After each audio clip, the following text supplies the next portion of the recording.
Iran-linked hackers have already breached the United States power grid.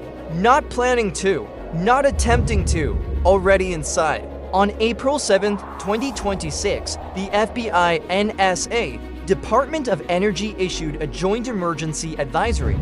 They've been quietly manipulating control systems for water, electricity, and city infrastructure since at least March of this year. CISA's advisory stated that organizations across multiple U.S. critical infrastructure sectors experienced operational disruption and financial loss.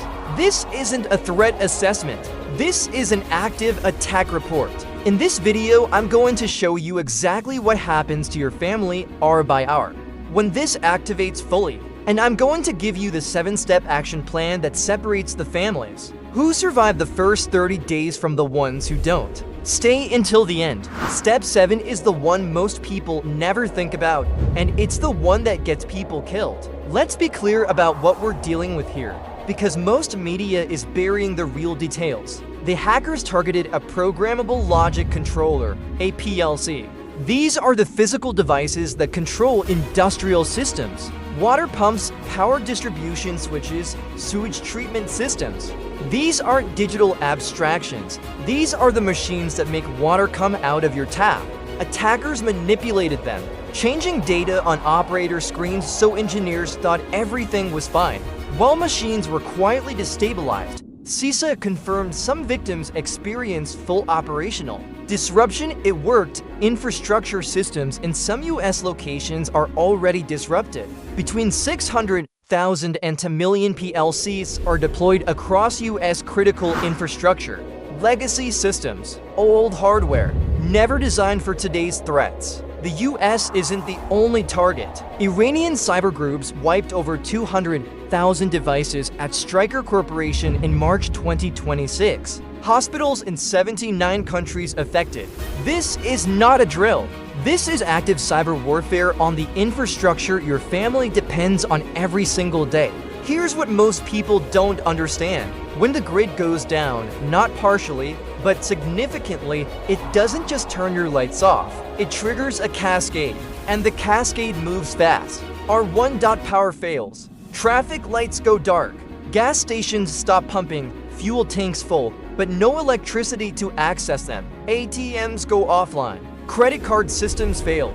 Cash becomes the only currency. R6. Cell towers begin losing backup power. Your phone signal degrades. By R6 to 12, most urban towers are offline.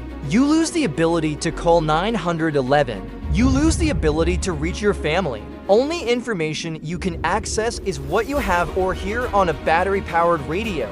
R2 for dot water pressure begins dropping. Municipal water systems run on electric pumps. Backup generators run out of fuel. Fuel trucks can't operate without functioning infrastructure. Water stops flowing inside your home. From your tap. Gone. Day 3. Grocery stores that opened on day 1 are now empty. No refrigeration means spoilage within hours. No payment systems mean cash-only chaos. Supply chain trucks aren't moving because fuel distribution collapsed. Shelves don't get restocked. Day 7. Hospitals are in crisis. Most hospitals carry 1 to 2 days of backup generator fuel. After that, they're running on emergency supplies, if any, patients on life support, people needing daily medication, dialysis patients, first casualties of grid failure. Sanitation breaks down. Sewage treatment plants lose power. Waste backs up. Disease risk, cholera, typhoid, waterborne illness begins climbing. Day 14. The people who didn't prepare are now desperate, and desperate people make dangerous decisions. Security becomes a daily concern. This is not a movie scenario. This is the documented, studied, government-acknowledged timeline of what happens when a major grid failure lasts longer than 72 hours. FEMA tells you to prepare for 72 hours. Emergency management experts say prepare for 3 weeks minimum. I'll let you decide which one you trust. So here is your action plan, 7 steps. Start from step 1 today, not this weekend. Today. Step 1, water. This is not optional. Your body needs 1 gallon per person per day. Minimum. For survival. That covers drinking and basic sanitation. Right now, fill every large container you have. Bathtubs, storage containers, water jugs. Do this the moment you see a credible grid threat warning, not after the power goes out. Once it's gone, pressure drops, window lost. For longer term, store at least 14 gallons per person. That's 2 weeks of survival water. Invest in a gravity-fed water filter. These work without electricity, without pressure. They turn any water source into safe drinking water. Water is step 1 because without it, nothing else matters. You have 3 days. Step to food for 30 days, not 72 hours. FEMA's 72-hour kit was designed for local emergencies where help is coming. In a grid attack scenario, help is not coming in 72 hours. Your food list: rice, dried beans, oats, canned protein, pasta, peanut butter, cooking oil, salt, multivitamins. One critical mistake: storing food requiring refrigeration or a stove they can't use. Everything in your emergency food supply must be edible cold or with minimal heat. Rotate your stock.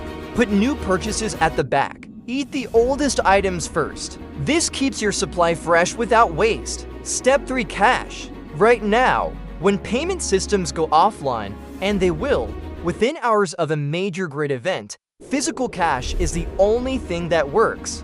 Keep a minimum of $300 to $500 in small bills at home. 5s, 10s, 20s. Large bills become useless when nobody can make change. This cash is not your emergency fund.